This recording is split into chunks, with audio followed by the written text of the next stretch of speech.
Welcome to the NNBN podcast, talking with businesses, charities and organisations across Northamptonshire. Sponsored by Poppy Design Studio. Find us at poppydesignstudio.com.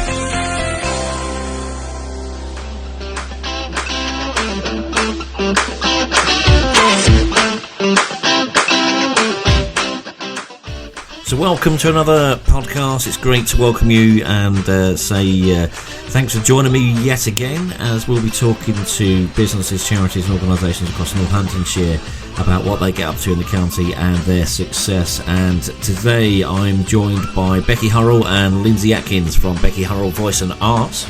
Oh, it's so important. It's filling that gap that where people can't access it. I think within schools, their budgets are so tight, the limited resources.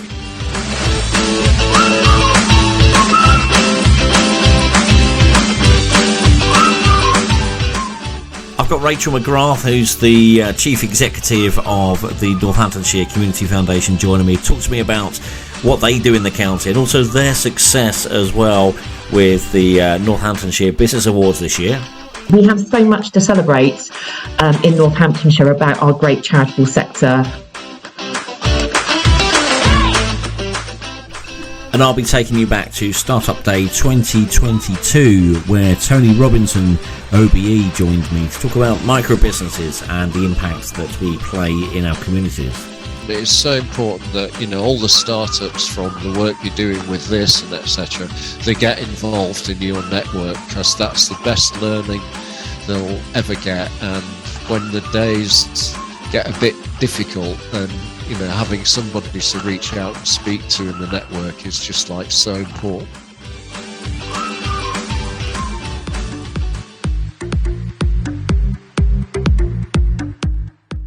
So my first guest today, in fact there's two of them, and that's that. I've got Lindsey Atkins and Beccy Hurrell from Beccy Hurrell Voice Arts joining me from Kettering Town Centre, talking to me all about the what they get up to and their success recently. So Beccy, tell us all about what you get up to.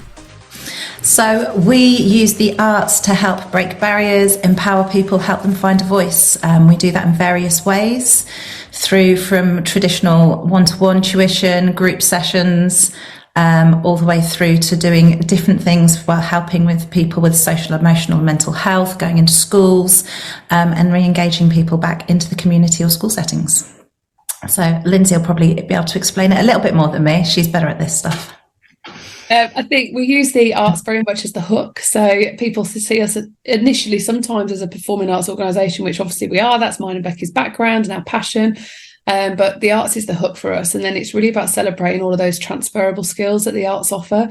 So if somebody can learn a set of lines or take a moment in a choreography to pause and think about what comes next, they can transfer that skill into their everyday life. So it's working with people to use the arts to have those transferable skills as a toolkit to build their confidence and feel like they can do things and take that next step into whatever it is they're going to go and do next. Fantastic. And Lindsey, how important is the arts to people at the moment? I mean, what do you guys say when people sort of say, oh, I don't think it's that important? There is an important role that you're playing within the communities, isn't there? Oh, it's so important. It's filling that gap that where people can't access it. I think within schools, their budgets are so tight, the limited resources. It's not that there's not a passion and dedication and understanding of the power of the arts and education. So many people are behind it and support us in what we do. They just don't have the capacity to do it. So the fact that we can go in and provide different things is really providing a bit of a light at the end of the tunnel for a lot of people in education, because they're like, yes, you'll do what we haven't got the capacity to do. And then from another point of view, it's just a way for some people to escape sometimes and to escape the reality as the day-to-day and lose themselves in something that brings them some positivity. But also maybe explore a hidden side of them they might not know about, and you can nurture that out of them if they want to, I don't know, maybe apply for a talent show or maybe want to get into a new hobby or something. Oh, massively. And even just, even go for a job interview to be able to build up the communication skills to be able to do that. And a lot of the work we have, and Beccy, I know, can talk about this, we work a lot with people who had it once, had that passion when they were younger, and for some reason, due to circumstance or a comment from somebody, they were led to believe that they couldn't do it and weren't good enough. So we have a lot of people coming to reignite that passion that was once there but was pushed down, don't we, Beccy? Yeah, we have people who come in who do want to do those talent shows or go off and they want it as their career. But we have people who were told when they were younger and as a child that they couldn't sing or they couldn't be part of that choir, or even just to shut up. And it impacts so much. So just being able to find that way in to help people either hit those achievements they want to hit, whether it be professional and making it out big, or having that ability to go onto a talent show at school, or whether it's someone who is older in life and actually just wants to find out whether or not they can do what they were told they couldn't do when they were younger. It's inspiring seeing them do it. Yeah, brilliant. Well, I think it's fantastic what you're doing. I think people do need something to do in their hobbies and their spare time at weekends and evenings that you're offering, but also how it can actually add value to people's confidence. And I hadn't actually thought about the job interview. That's an interesting one, that. How can it sort of add value to people going for job interviews? So, for example, you think about the skill set that you need to stand up at a stage or learn a script or memorise something and recall that information under pressure. A job interview is one of the most pressurised situations ever. And the idea of when you go for a job interview is actually, one, to articulate your skills. It's to make that connection with the people in front of you. It's to be able to engage and ask questions, think on your feet, improvise, calm those nerves to be able to show the best version of you. And they're all skills we teach every single day in the performing arts. And, for people to realise, well, if you can do it in this setting, you can do it in that setting. It makes it less daunting and encourages them to show a side of themselves, which sometimes people hide when they go into a job interview. It's all about showing who you are and having confidence in yourself, and sharing that with your audience or your new employees. Yeah, brilliant. So anyone that's looking for job interviews that maybe think I need to improve my confidence, go and talk to you girls and see what you can do to help them. I think it's amazing. I didn't even know that existed. So, but let's also talk about your success, because obviously you're adding value to people's community and people's lives of what you're doing. But you've had some success yourselves recently. Now we know about the NNBN Awards. Back in early October, wasn't it? It seems miles away, but what a great night we had at the awards that night. And well done on what you achieved that night. But what was it like for yourselves? Well, we went that evening. We saw who else we were up against. We were like, we went in going, no, we haven't got that chance of doing it. And to come away with Health and Wellbeing Business of the Year for us was just incredible, because of the category and because it recognised that the arts can actually impact health and well-being so much. Because people do think of the arts, they think of performing, they think of that. They don't understand necessarily or see past that and see what it can do for mental health, for physical health. We work with Parkinson's, we've worked with stroke rehabilitation. We see the day-to-day impact that it can have on people's health and well-being. And I think when we started out, Becky, it was our mission to share the power of the arts and what a difference the arts can make, not just as learning to do dance or sing or act or whatever. And for us, when we won the Wellbeing Award, I remember us both going, this is it. This is what it's about. People get it. So for people to finally understand what it is we're trying to share, it meant such a lot to us, that award. It's so important. Yeah, brilliant. And of course, it was in Kettering, where you're based in the town centre. Obviously, we were at Kettering Park Hotel that night. And, it was great to see a room full of people. And, well done once again on that one. But then you've had some more recent success at the Northamptonshire Business Awards. And that was an interesting evening as well for yourself. So what was it like on that night? Well, I think it started before that night. So I remember going to the event at the Saints when they'd got the business expo there and they announced the finalists. So we'd applied for different categories and we were there and we'd been networking and chatting to different businesses, and they announced the finalists, and we were actually finalists for two categories. So the Northamptonshire Business of the Year and the Small Business of the Year. And when we saw our names up against national and global organisations, we were absolutely blown away. And it took a good 3 or 4 weeks for that to sink in alone. So we went to the Northamptonshire Business Awards very much just super, super proud to be finalists against such huge organisations in both categories. And then again, it blew us away. When they announced, we were like, oh, and it was just that moment that we had, we had to do presentations in front of the sponsors, and for an organisation as big as Opus Energy to get the impact of what we do and how much we can help support other businesses with their diversity and inclusivity policies because of the way we can help solve their problems for them in a creative way, and bringing the creative arts into that corporate standing, it meant the world. We've been buzzing for weeks on it, haven't we, Becky? We have, and it's so much more than that as well. It's that side of things, but also to show that actually people think of the creative arts, performing arts, they go, it's just a hobby. Actually, part of being a small business shows you've got that financial mindset, you've got that business acumen, and to show that this isn't a hobby, this is our passion, this is our livelihood, and we're making it into a successful business as well. That was huge. Yeah, and I think that's really important to raise as well, because you're right. I think people do see it as just a hobby, but to actually make it into a business, like you just said, you've had success last year as well, wasn't it? And the year before, if I remember, through other awards as well. So there's obviously an impact you're making. You're obviously doing really well on being recognised for the work that you are putting in as well. And I think congratulations to you both, because it's not easy with these award schemes either. You've got the pressure of the judges, you've got expectation, but it's just great to see the journey continuing. Yeah, and I think what Becky said about the success of the business within the arts and the business model that we've got, when we set out a few years back, we were doing something different. We were breaking down those boundaries. We were, every time you apply for some awards or you're in a setting with people, they talk about who your competitors, who your similar businesses, and there isn't anything similar. We were breaking down those barriers and doing something new and innovative, and to be recognised for it and to have the growth that we've had in such a short amount of time, we still have to pinch ourselves some days about.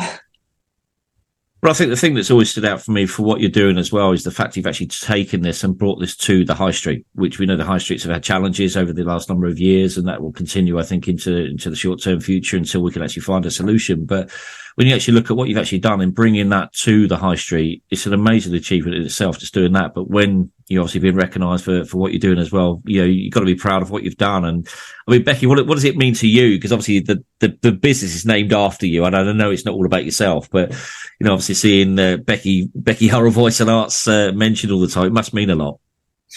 It does, and I mean, I'm so lucky to have found Lindsey and brought Lindsey in on this. But before Lindsey came on board, it was trying to do something, but very much just on the voice side. But to then have the education experience of Lindsey coming through and in is phenomenal. We can come at it from different angles, with different mindsets. And people sometimes think that we're arguing loads, and we don't argue. It is a case of we're coming at the same thing and the same problem from the same kind of ethos and mindset, but from very different angles, and it's ironing those kinks out to make sure that it can work for us and make sure that we're thinking of everyone else that it needs to impact and how they're going to perceive it, how it's going to impact them, what we need to do, what we need to tweak, what we need to amend, and all that. It's incredible.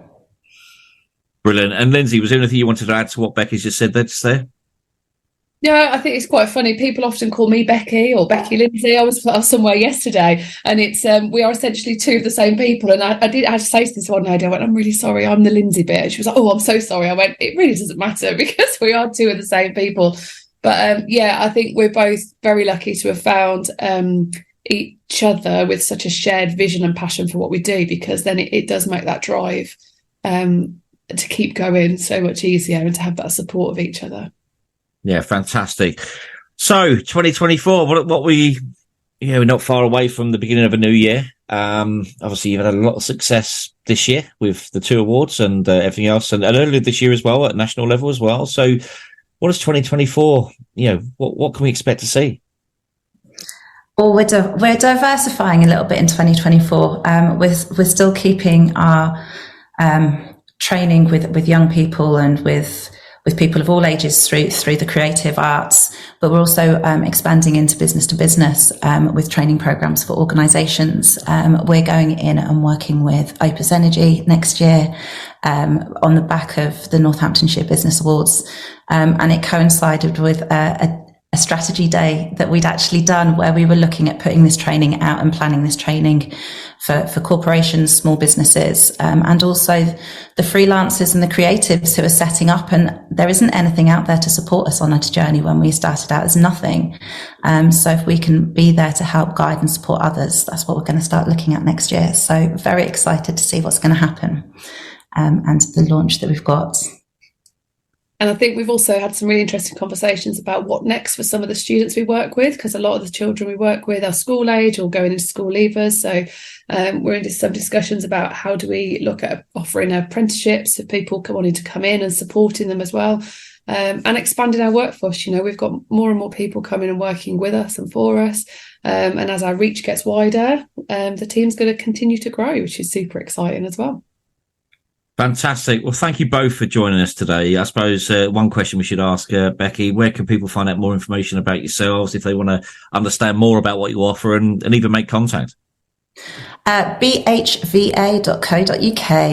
That's our website. You've got all our social media, and the tag, our handle for each social media is BHVA Ltd. And of course, you're all over social media as well, which is great as well. So, but listen, keep up the good work. Well done on what you've done with both the awards, with NNBN awards, and of course the Northamptonshire Business Awards as well. And look forward to following what happens in 2024. That was Becky and Lindsey talking to me all about what they get up to inside Beccy Hurrell Voice Arts in Kettering Town Centre. And it's fantastic that they brought creative arts to high street town centres. Please do go and have a look and see what they get up to in the yards. Have a look at their website, bhva.co.uk, and look forward to getting them back on the podcast in the new year.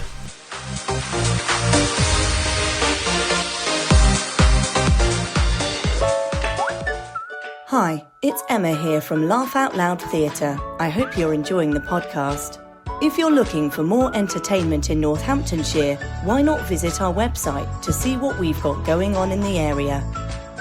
Visit loltheatre.co.uk for more information and treat yourself. That's loltheatre.co.uk or search LOL Theatre on Facebook. So my next guest today is Rachel McGrath, who's the Chief Executive from the Northamptonshire Community Foundation. Rachel, welcome to the podcast. Hello, Simon. Delighted to be joining you. Yeah, brilliant. Thanks for your time. Thanks for getting together. And I'm really looking forward to this because, tell us all about what the Community Foundation does, because I think you do a fantastic job inside Northamptonshire. And there's probably a lot of people don't know actually that you do. So do you want to tell us exactly what the Community Foundation is all about? Absolutely. Delighted to do so. So, Simon, Northamptonshire Community Foundation is a grant-making charity that is dedicated to raising funds and giving them out to Northamptonshire-based community groups and charities. We've been in the county for nearly 23 years, and we're here to give out funds in the here and now to great organisations, community champions, local charities that are doing, providing vital services, activities and supporting our local communities. We're also building a community asset that will be here in perpetuity for future generations, and we do that through endowment building. So we're giving out funds in the here and now, but we're also building funds for future organisations and charities for issues and concerns we can't foresee. We give out grants to local community groups that help tackle poverty, support good health and well-being, support quality education, address climate action, help build sustainable towns and neighbourhoods, help reduce inequality. So you name it, we've probably funded it. And the value of a community foundation is we're here specifically for the great county of Northamptonshire. So all the funds that are donated to us through our range of generous donors and sponsors and supporters stay right here within Northamptonshire to support projects at the local level. And we work with a range of donors, and those donors are individuals and families. Those donors are corporate donors as well as public donors. We also distribute funds or have done so on behalf of national funders such as Arts Council England, the National Community Lottery Fund. and London Marathon Charitable Trust. Brilliant. Well, there's a lot just in that first opening bit that you just mentioned just there. And I'd imagine, Northamptonshire is a big county. It's quite a long county when you look at it, but there's a lot going on inside the county, isn't there, that people just don't hear and see and know about? There is so much fantastic work going on under the radar.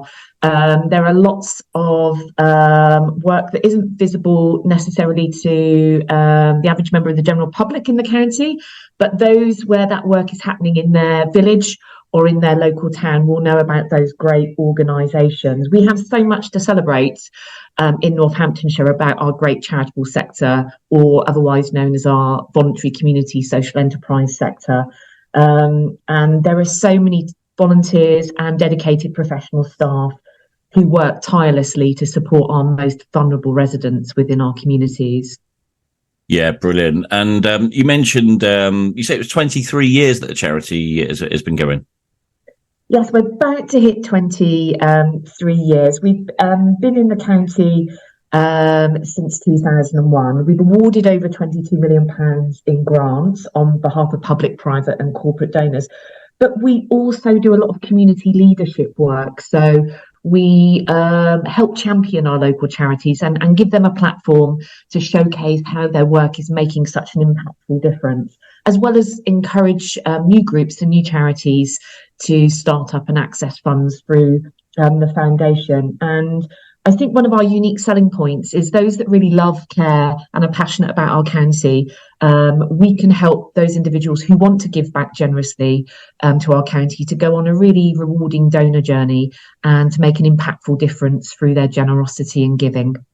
Yeah, brilliant. So 22 million over 23 years is an amazing amount of support that's gone into community groups and charities around the county. And what's it been like in the last sort of year? Has it been is it an average of like £1 million a year, or does it sort of fluctuate as to what the figures look like? So across the last 3 years and including this year, we will have had our largest grant making years in spite of the cost of living crisis.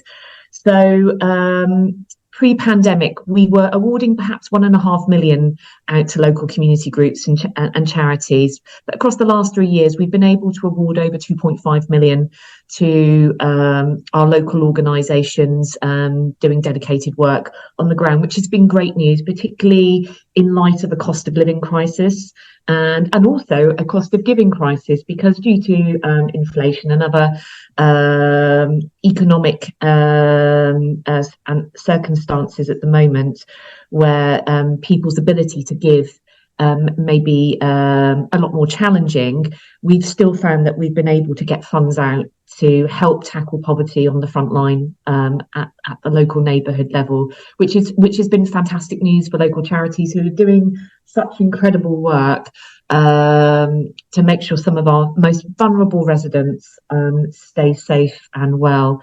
And we have to thank West Northamptonshire Unitary Authority for working alongside us to deliver household support funds across the last 18 months to make sure that we're helping people who are experiencing financial hardship.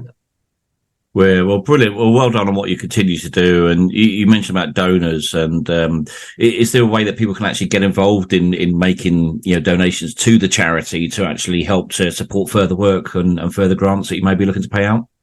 Absolutely. I must give a big shout out to our annual Warm This Winter appeal, which we're currently running. We ask anybody who can afford to do so to forgo some or all of their winter fuel payment, or indeed just make a general donation. Any donation, no matter how small, is warmly received, and you can find more information on our website about that. Every donation that is made will enable us to directly fund community groups and charities that will ensure our most vulnerable and older residents stay warm and well this winter. And I'll give website details in a moment. Also, I'm delighted to say that we are due to launch our new corporate giving network in the new year. If you're a local business, if you care about Northamptonshire and you want to join forces with other local businesses to develop a giving circle so that you can help maximise the impact of your giving back to the local county, then please do get in contact with our Head of Giving and Development Dean, who would be only too happy to have a conversation with you. And you can find out more when we launch that in January. Our website details are www.ncf.uk.com, or put in the search engine Northamptonshire Community Foundation. If you want to just find out generally a bit more about our philanthropic services, we have a Good to Give guide, which gives you an oversight of how we can work with you to support giving and giving back to our local communities. Yeah, brilliant. And of course, when you're ready and you've got the network launched and everything, we'll be more than happy to get you back on the podcast here to talk further about it, of how people can get further involved, because I think it is great that you've got that coming in the new year, and let's get that message out there. And that's where we can help to push that message out there and get people to understand, what where money goes to, and more support we can offer yourselves as well. So look forward to having that conversation in the new year. Talking about celebration, though, we had the Community Foundation Awards recently at the Royal and Derngate. What a great night that was. Absolutely, Simon. It's a pinnacle point in the year for us. It's an opportunity for us to say thank you, and a heartfelt thank you to all of the incredible local groups and charities that we fund, doing such excellent, incredible work across our county. It's our opportunity to shine a spotlight on the work that they do and help them get the recognition that they deserve. And all of the nominees on the evening are of course winners. But we had a new updated set of category awards this year, including Building Better Communities, which was won by Q Space, Celebrating Culture and Heritage, which was the category award winner was Outside in Theatre. Northampton Saints Foundation won the Excellence in Education Award. Restore Northampton won the Happy and Healthy Communities Award. The Victoria Centre in Wellingborough won the Tackling Inequalities Award. Homestart Kettering won the High Sheriff Award.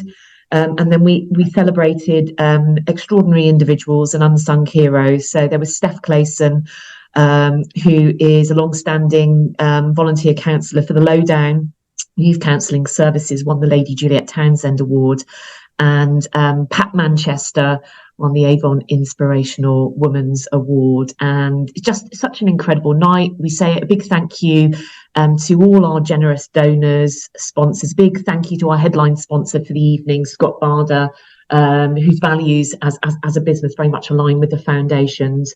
And it's just a really uplifting and humbling event, and reminds us of all the good that's happening in our county in spite of uncertain times.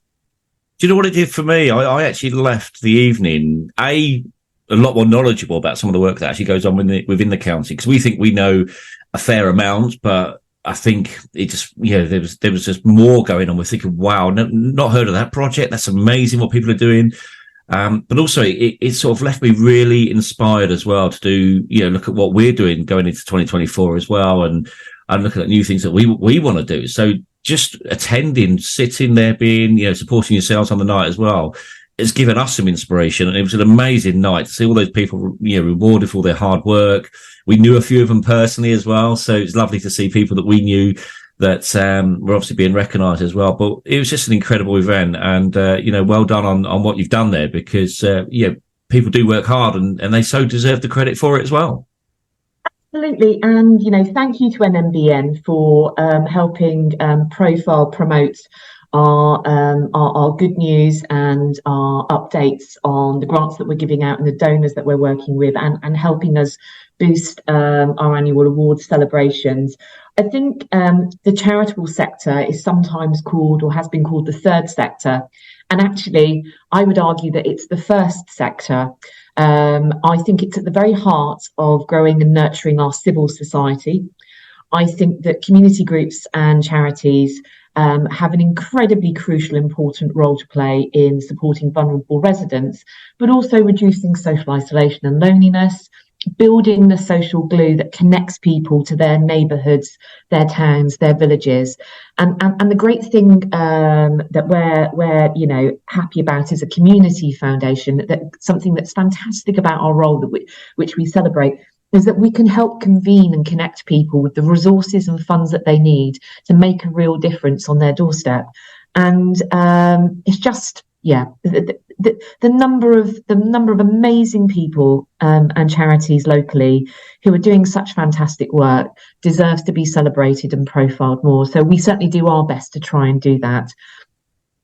Yeah, brilliant. And that's where we want to help you, to get that message out there further as well, to really celebrate these people as well. So, do keep, sending your news over to us and everything like this that we can help to share. And, if there's a way that you want to get them onto the podcast here to talk about what they're doing, more than happy to entertain that as well. Because I think, we've all had this turbulent couple of years, haven't we, with the uncertainty, with, some of the Brexit decisions and things. And then we've had COVID, and then we've had cost of living, and it's been a real roller coaster. And I think Northamptonshire has got a true spirit behind it, which is why, we love doing what we love doing, but working with, those around us that are also doing equal and if not even better than what we're doing. So, I think you've well picked done. up on something really important there, Simon, which I think is about collaboration and partnership, particularly during challenging times. And we've seen a number of organisations come together to collaborate to support particularly local residents that might be struggling at this time for a number of reasons, whether that's health, whether that's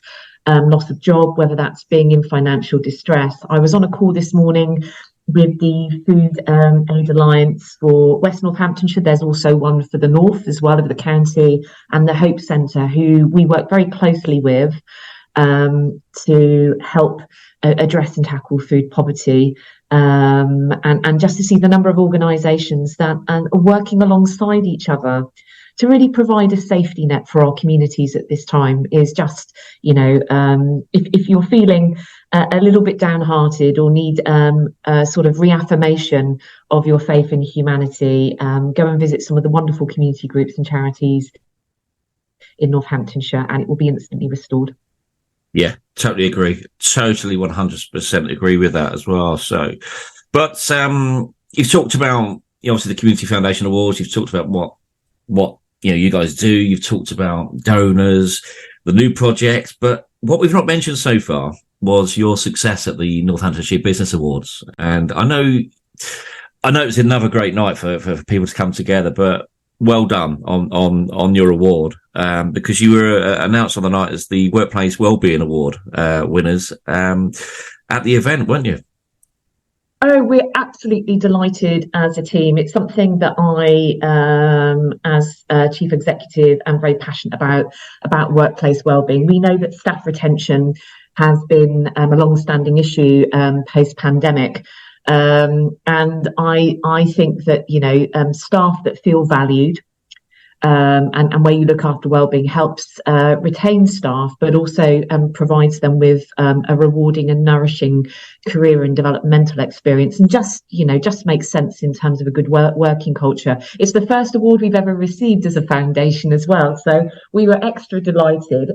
But it's not just our award. I mean, the number of projects that we fund within local communities that are around good health and wellbeing, it's something that we will celebrate, but we will take forward and lead from the front in 2024 to encourage other local charities and organisations to promote wellbeing in the workplace. We've done a number of things to support that work, working alongside our trustees. So introducing a flexible working policy. I've introduced a menopause policy. We have a good health and wellbeing ambassador who puts on wellbeing activities for our local team. We also have a collegiate approach in terms of our working culture. We also have regular one-to-one wellbeing catch-ups with our staff team. We provide training and development opportunities. We listen to what our staff needs are, and because we're a small team, we do what we can.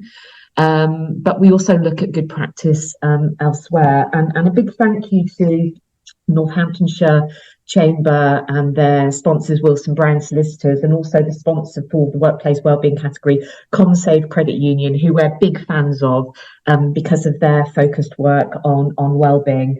And I just think that well-being of your staff is so incredibly important, particularly during the cost of living crisis, where your very own staff members might be struggling for varying reasons, and being able to create a safe space where people feel empowered and valued in terms of their work, but also a commitment as an employer to make sure that we're in a modern working place doing right by our staff, and we will look to work with our local charitable sector to encourage and inspire hopefully others to do similar.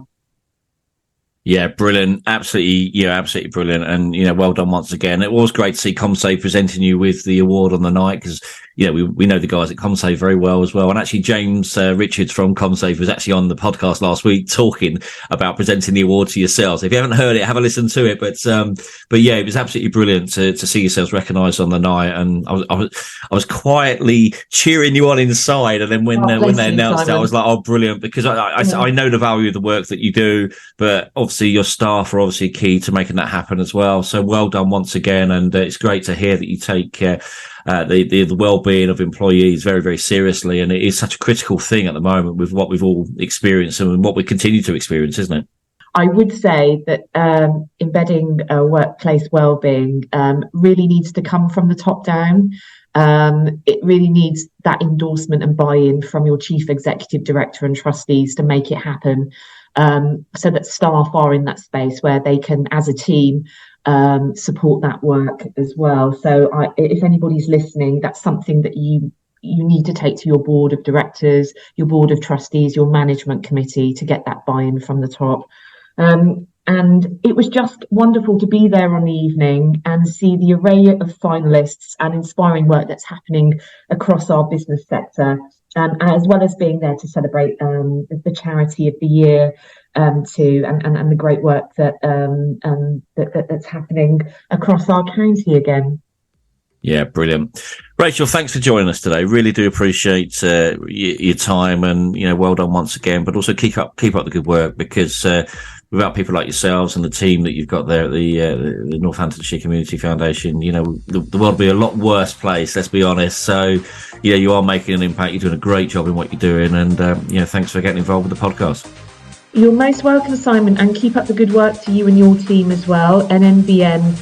And your work to support business growth and inspire grassroots businesses and provide them with a network is really inspiring.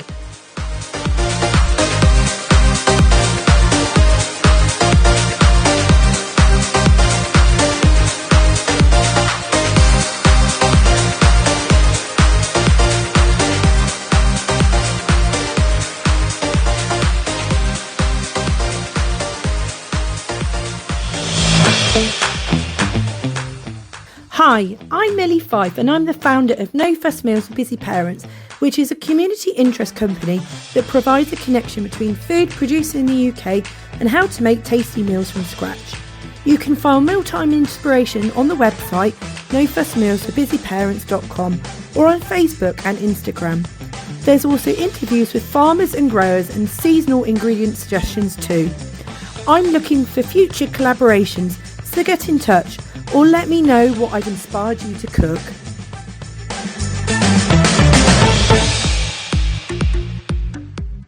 Now, my final guest today is actually a rerun of the NN Startup Day 2022. And I did say 2022, not 2023, because it's such a great interview, and it's with Tony Robinson, the microbiz champion here in the UK, who joined me on the podcast to talk to me about startup businesses, his experience, which has been plenty of years of experience that Tony has got, and it was just brilliant to be able to interview him on the podcast. So enjoy this, and hopefully we get Tony back on the podcast in early 2024, because he's a great character and I respect him highly. So enjoy this. So my final guest today is someone that I've met over the years, and absolutely incredible character. Does so much hard work for not only local business but also national. And I'm also going to throw the word global in there as well, and that's Tony Robinson. So Tony, good afternoon and welcome today. Fantastic to be with you, Simon. I'm one of your greatest fans. It's wonderful. It's a privilege and an honour to be with you, sir. Yeah, thank you. And a fan of a fan. Let's just say that, because I'll be honest, I've followed a lot of the work that you've done over the years with the Microbiz Matters movement and everything else that you've done. And I've got a copy of your book as well. And, absolutely fantastic. And it's great to actually be able to have this dialogue with you and talk with you. And on our special day as well, where we're literally been talking about startup business and some of the challenges that people face when they start a business. So do you want to give us a brief background for all the viewers and everything about, you've done a hell of a lot, so I don't know how brief this can be, but you just give us an introduction to yourself and, what you've seen over the years. Yeah, I can be very brief on it, really. And as you know, I love talking about startups. So I'm looking forward to this, and just throw any questions at me at all, Simon, and I'll love it. But I mean, basically, we started our business in 1986. I'd been chief executive of a major American multinational, and so 1986 is a lot of years ago, so many years ago. Most people haven't been born then, but I speak. So it's a long time in business with my business partner Claire.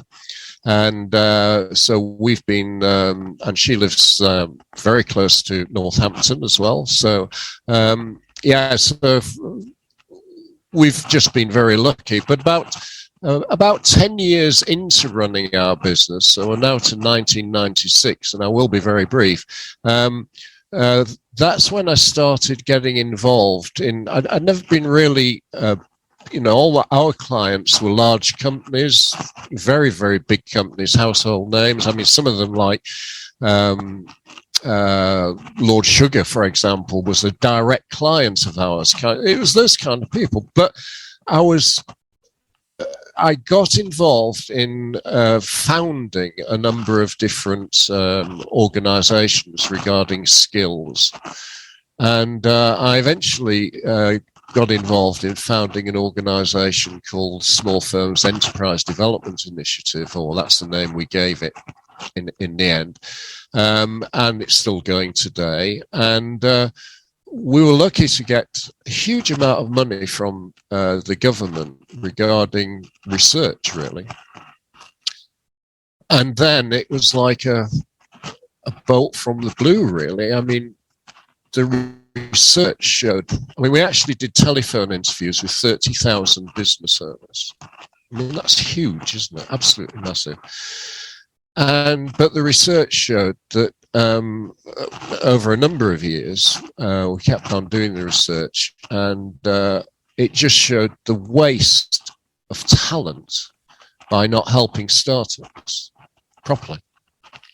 In other words, we could actually show very clearly that if the right conditions were there for your startup, and unfortunately it's not the things that are written in self-development books, and it's not the things that are said on a lot of government schemes, because they're trying to sell you their solution, if you like. The startup is very vulnerable. So you've got the difference between 20% surviving the first 3 years of the business, and 80%, Simon, surviving the 3 years of the business and going on to build the successful businesses that everybody wants. And so that set me on a mission, really. So although I've been, I've got to make ends meet, we've had to run our own businesses since then. You're actually talking, 25 years, really, of things like me campaigning for paying 30 days or less, founding the Microbiz Matters movement.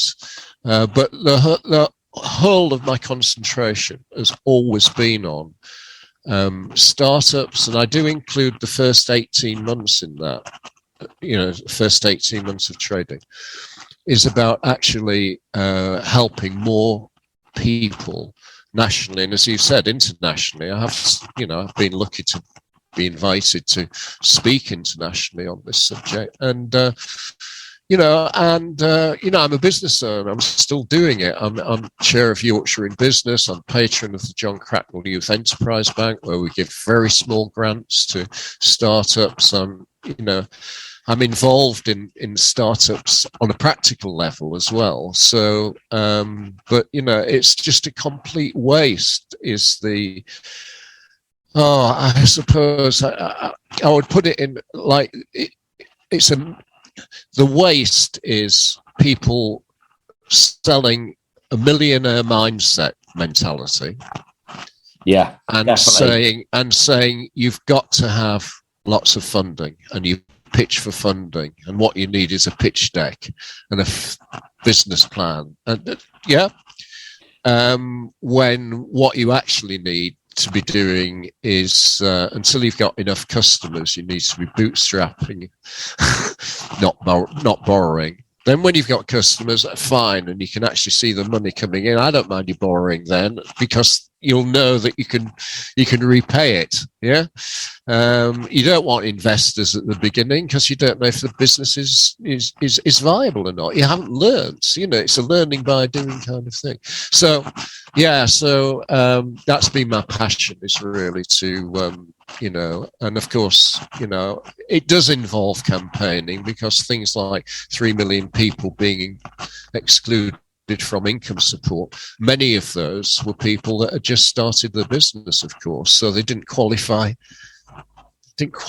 anywhere for any income support. So it's just like so we've continued with our businesses, but what we're here to do to talk about today is what I've always been passionate about, which is how can 80% of all startups in the UK survive those first 3 years? Yeah, fantastic. And you mentioned the excluder. Obviously, I know a lot of people locally who were in that situation. Obviously very, very challenging times for the whole of the globe at the time. But obviously, just starting out a business, and all of a sudden they find themselves with no security, no stability in their life or anything. And, it's been challenging. And that's where we've been trying to help them through as well. Because when you start a business, it really is literally, as you say, bootstrapping, isn't it? And do you want to sort of explain what you mean by that? Because I would actually met you. I've never actually heard of it before. So yeah, well, I mean, the idea is a kind of bootstrapping comes from kind of pull yourself up by your bootstraps, by your own efforts, if you like, rather than relying on anybody else. The whole thing about my happypreneurship philosophy is it's a little bit stoic, really, in terms of the fact that nobody's going to come and save you. You've got to do everything yourself. And in actual fact, one of the worst things you could do is, before you've got customers, is borrow money from a bank, or even a startup loan kind of thing, if you haven't got any customers and you haven't been doing any test trading. So what you need to do is you need to beg, steal, or borrow from your own resources. And I say to people, you need other income streams coming in while you've got that. Because that's a much better way of doing it. It's a much better way to. I do like the concept of side hustles. People having side hustles, not starting their business until they've actually got a proven little business model with and they know how to grow it. So the whole, I did it with. I got some. We got some money from my mother, and Claire's father gave some money. We were in the lucky days ourselves of being able to get an overdraft. You can't get an overdraft for love nor money nowadays, but we got one of those. And you've got to do anything really to make sure that you've got enough income to get you through this test trading period. And I always put on the end of test trading. I always say, preferably while you're still in a job, actually do. So, I mean, let's take a practical example. Let's say you're brilliant at making ice cream and selling ice cream, and what you want is a high street ice cream shop. Yeah. So why not make your ice cream why not put it on a cart or on a bicycle or whatever and get some bookings at weddings and different things at a weekend when you're not working and kind of thing, to prove your model, to get some customers, to get some word of mouth. And eventually, when you've done enough making and selling ice cream and knowing how to get the customers for it and the word of mouth on your side, then you might consider actually borrowing some money to actually open your shop on the high street or your ice cream bar or whatever. Does that make sense? So it's very practical, very simple, and it's it's so important. And the other thing you've got to do is ask somebody like me or you for help. Yeah, more you than me, I think. But I'm still learning. I'm still learning. But you've got to reach out to somebody who's, it's not a straight line. All the books will suggest it's a straight line up there. It's like, we can be up one day and we can be right down in the pits the next day. And it's how are we going to manage that? One of the things I say in happypreneurship is about, you've got to love what you're doing. And you've got to be doing something you're good at. Otherwise, you won't be able to deal with all these ups and downs and the uncertainty. And there's always uncertainty, and then there will be things that slap you around the face, like Ukraine or COVID, or they've 2008 hit a lot of people, kind of thing, or the people that had, pension savings, or that suddenly got done by the loan charge, and there's so many different things that are gonna hit you. But it's all okay if you're always pulling yourself up by your bootstraps. You're in control. You're controlling your own destiny. The last thing I would ever want.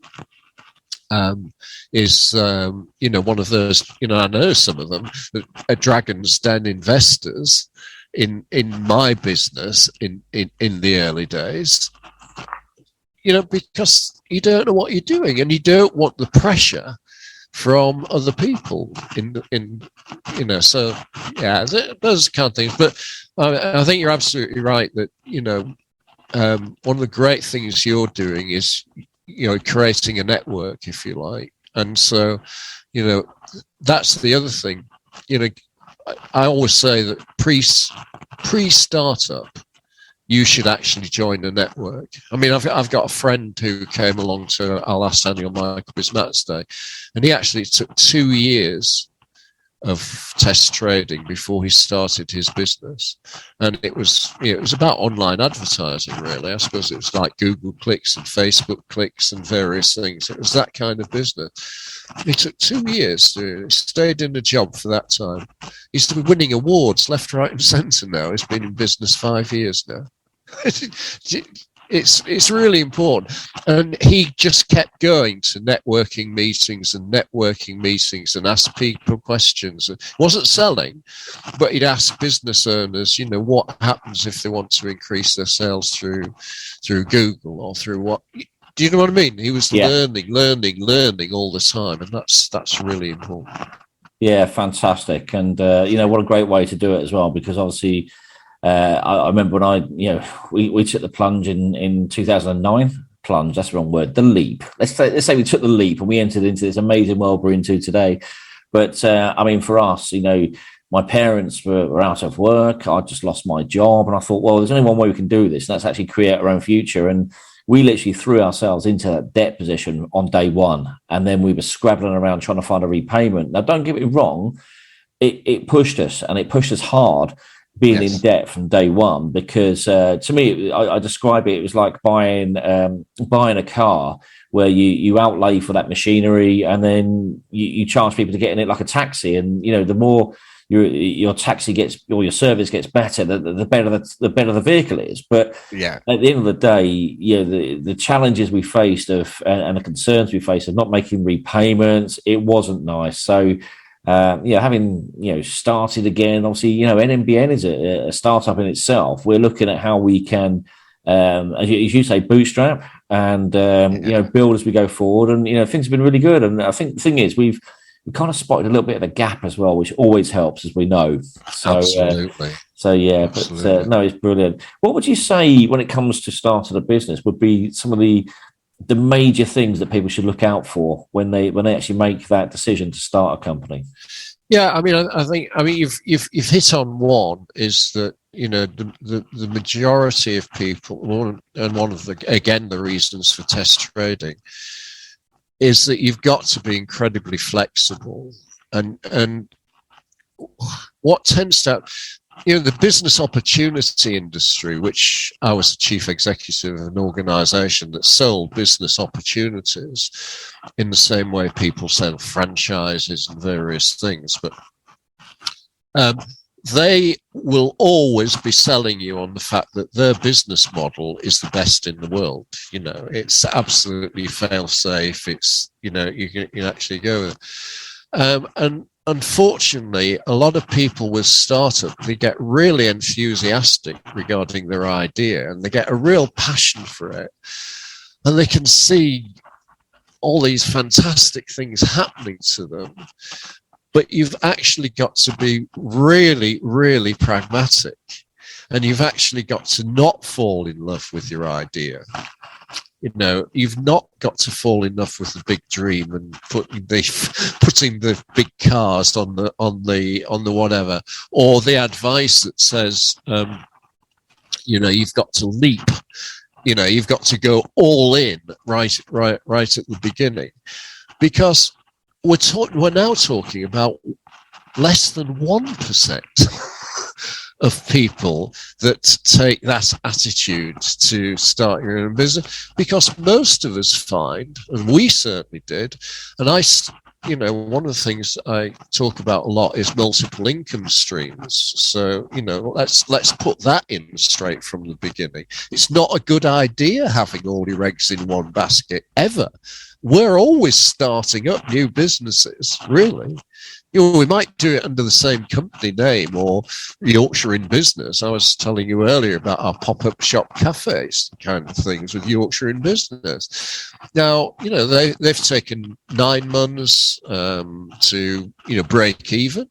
But then that's what we know is the reality of these kind of things. And that's another income stream coming in. Once you've got past break even, then you've got another income stream coming in. So you've got to be flexible to actually listen. There's a book called The Mom Test, which is about listening, really understanding how to listen to customers and prospective customers so that you can actually find out what they want and what they will pay for, rather than what you think the world needs and will love you for, and you'll be incredibly successful. It's like, how many people set up subscription-based things thinking thousands and thousands will actually come and they'll buy that subscription, or they'll spend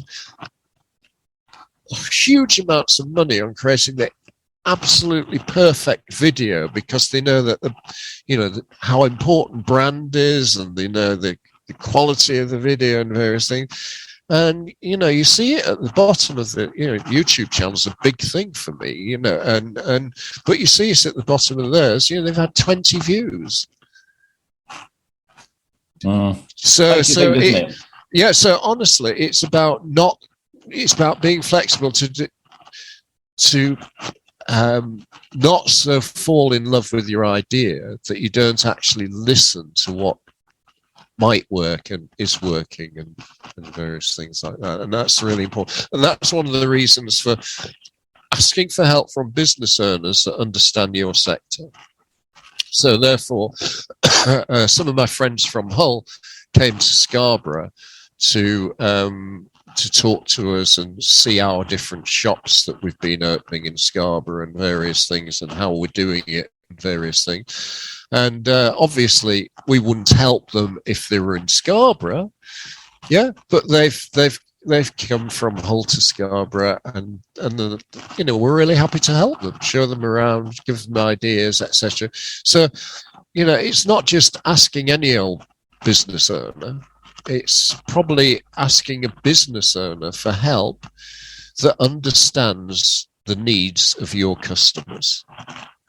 Yeah, fantastic. And that's a great way to put it, actually. I mean, even with what I know and what I've seen, there's so many different ways of thinking of things. And that's really opened my mind on what you're saying there as well. So, and that's why I'm just so grateful that you've actually joined us today on the NN Startup Day, and actually, sharing this knowledge with us, because it can be quite daunting, as we all know, quite exciting, quite exhilarating. But on the other side, if things aren't right, there's no sustainability, is there? And obviously that's a key word that we hear these days, sustainability, all the time. It's how sustainable are we? And it's such a big thing to work towards as well.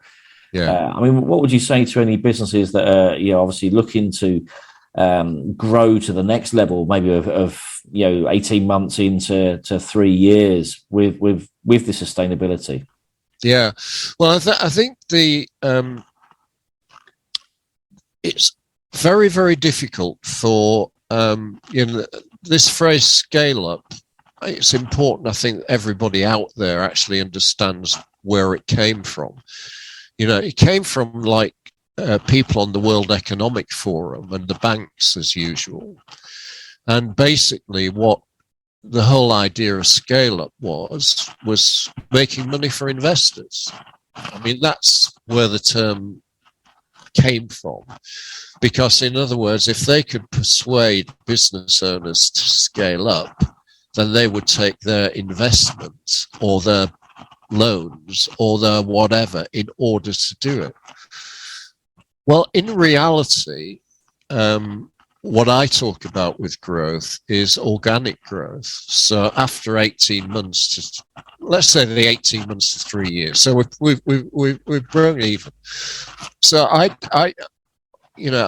always done it, and I've always advised people. And the most successful, my schoolmate is a guy called Sir Jim Ratcliffe, who owns Ineos, and, if you don't know Ineos for the fact that he's worth 19 billion pounds himself and is the richest business owner that's ever been in Europe. You will know them for his, cycling and Ineos brand on Formula One cars, and he's got 2 football clubs now and all that kind of stuff. And you've got to remember, he's organically grown that business kind of thing. He uses junk bonds, but the fast repayment thing is based on the fact that he knows when he buys a big facility from Shell that he can, within a year, make 30% more profit than Shell did or BP. It's not a gamble. He knows the process. He is, he's a chemical engineer. He knows the process. So all I'm saying is, if you're going to scale up, you must scale up, not thinking of investors coming in, but on things you actually know and can do really well. And so the important thing is then to find another niche. Now, what you might do is you might replicate yourself by taking on your first employee, for example, after that 18 months. And you might actually give that new niche, which is like a startup in that new sector, to that first employee.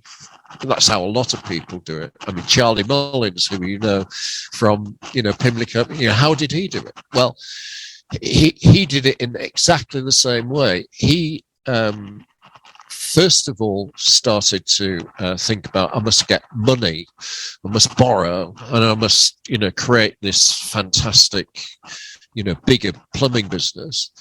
And then the bank foreclosed on me. It's never allowed a banker anywhere near his premises since. And so what he started doing was employing, one at a time, Charlie Mullins. He made them into absolutely Charlie Mullins plumber. Yeah. And then he got them a van with, funny things on it, with the Pimlico plumbers, whatever. And then he got celebrities, etc., to endorse what they were doing and things. But you see, he did it one by one, Charlie Mullins. Yeah, but he couldn't do it. His whole thing was, I need more me's. So he then grew his business, and most people do it as well. Grow it by automation as well. So, for example, you don't want an expensive, let's say me or you, for example, you don't want our time spent on booking appointments, for example, if you're going to grow the business. So you get somebody at a lower salary that's really happy working for you, booking the appointments. So there's no wasted time for you, and your time is being spent on the actual delivery. So, it's as simple as that. It's replicating in new niches and new different areas, etc., what you do. And then every now and again, when you get really successful, about 3 years' time or 4 years' time, and you've started growing, then you might like to do as Sir Jim Ratcliffe does and take a punt on something else, etc. But he does the same thing again. He test trades. He nearly bought Chelsea, as you know. He was one of the one, but he bought a second division Swiss team about 10 years ago to do his test trading on. Yeah. Does that make sense? Yeah, absolutely. He wanted to learn the football business before. Now he's now got Nice. And the reason he's got Nice is because he's worked out the monies if you get into the European, the Champions League. Yeah. And, Nice have got a very good chance of getting 4 of the French places every year. Very clever. Do you know what I mean? He's learned the business. He doesn't do anything at a... Yeah, very clever. Very quick on people. He learns it first. And that's what I'm saying is really about growing and sustainability. It's doing it. So, I mean, for example, the book thing with me, I've obviously this is the one that's most important to me, because that's the whole happypreneurship philosophy, if you like, because I do think it's important. These startups are starting off with the thing of doing something that they are going to love doing and that they're good at, and they're proud to control their own destiny, do it themselves, because they won't be able to keep going in, and there's too much depression and sadness around, kind of thing. And but things like books, things like speaking fees, things like as doing training courses, award ceremonies, all these things were new ways of creating new income streams in our business, but they're also a fallback position. So should the main bit of our business fall apart for some reason, let's say, unfortunately, and it happens now and again, especially with small micro business owners, that they have one customer that is giving them 50% of their income, kind of thing. I've been there with that one.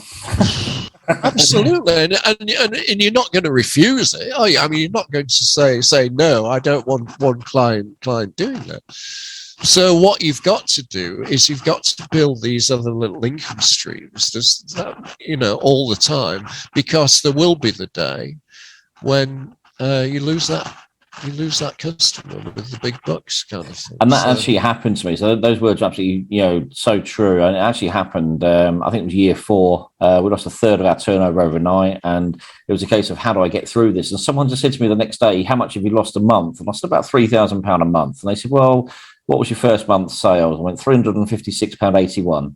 Right. Well, what made you get out of bed for 350 quid of sales? And I said, yeah, absolutely right. What did make me get out of bed for 350 quid? So, it kind of refired me back up. And of course, then we're back up to, working with what we did have. But what we recognised was we had capacity to take on more, and it was just really filling that capacity and getting things moving. But Tony, I'm really glad you mentioned your book there, because I'm just conscious we've coming towards the end. But where can people find your book if they wanted to buy a copy of your book and understand more about your life story and your journey as well? All right. So The Happypreneur is it's available in all bookshops. So I mean, you can go into a bookshop, but they'll probably order it if you're not in Scarborough, kind of thing, or something like that. They'll order it. So it's obviously available on Amazon as a Kindle, and you can have a look at some of my other books there as well. So there's it's Kindle, and it's available obviously as this paperback from Amazon as well. So that's great. It's 400 pages, which sounds a lot, but people that have read it, and you can see all the reviews on Amazon, a lot of people, it's the only book they've ever read from all the way through, kind of thing. Because I think that Taryn Lee Johnson, who wrote it with me, has just done a sensational job in actually making something very readable. And it doesn't matter whether you're working in a big company or you're working in a small company. Happypreneurs are everywhere, and the whole basis of it was that I worked with a guy called, or I followed a guy called Henry Stewart, who's called Mr. Happy, and he for the last 30 years, and his aim always was to ensure that people in the workplace were happy 80% of the time in their working life. And I just took that whole concept to say, well, how can we actually make enterprising people that want to actually make ends meet through their own endeavors and control their own destiny a bit more, even if they're in a job at the moment, how can we actually make sure that they're happy 80% of the time being enterprising? So that's what it's all about, and there are a lot of great people like some of you met, like Tim Campbell from The Apprentice, Kanye King, Mobo Awards founders. There are lots of fantastic contributors to it, and they all gave up time for that. So yeah, fantastic. And I actually met Kanye at Charlie Mullins' event that you ran a couple of years ago with the Microbeat Masters. And it's funny actually, because I didn't know who he was. I stood on his foot, and he just had these white shoes on, and it was my footprint across his white shoes. But absolutely brilliant, and great to follow his success and his journey as well, because obviously he's done very well there with his business and everything. But listen, Tony, thank you ever so much for joining us. Really do appreciate it. Keep up the good work. You keep up the good work as well. So it's brilliant. You've inspired me, and to be honest with you, with what you've done with Microbeat Masters Day over the years as well, that's where some of my thinking's come from as to what we're doing today. So that the impact and the value that we've been adding locally here in our area has come from some of the work you've been doing. And it's so important. It's so important that all the startups from the work you're doing with this and etc., they get involved in your network, because that's the best learning they'll ever get. And when the days get a bit difficult, then having somebody to reach out and speak to in the network is just so important. And keep on, Simon. Well done. You're doing great. So that's it for another episode. Thanks for joining me. Thanks for listening. And of course, if you want to be on the podcast with me here at NNBN HQ, then please do get in contact with me, 01536 648383, or drop me an email, hello@nnbn.co.uk, and let's get you on the podcast. Let's keep sharing your good news, what you're up to, your success, and getting your message out there. Thanks for joining me, and I'll catch up with you all soon.